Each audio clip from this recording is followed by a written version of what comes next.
Last week, I briefly provided tips on how to use cross-hatching and smooth shading to create atmosphere and mood. This week's episode will cover how to utilize the Slinky and Stipple techniques. Slinky shading is a recurring theme in my sketchbook. It's relatively easy and quick and gets the job done without much effort. Generally, it's better to use the flat side of your lead instead of the point. That way, you cover more area in less time. Slinky is a little messier than smooth, but I love it for quick, sketchy-looking backgrounds. Slinky is also great for creating intense emotion.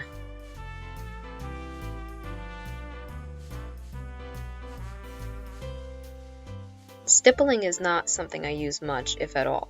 But if you want interesting texture, especially for something like water, stippling is good for that. Stipple shading is accomplished by using the point of your pencil. This kind of shading may not show up well with graphite, so consider using other mediums like marker or charcoal.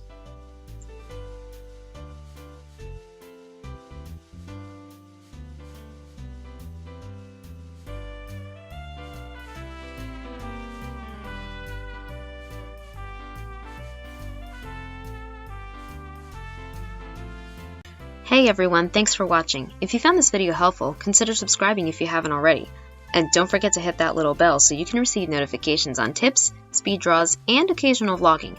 Hit me up in the comments section and don't forget to like this video and share it with other artsy people in your circle. Tune in next week for tips on how to get started drawing anime.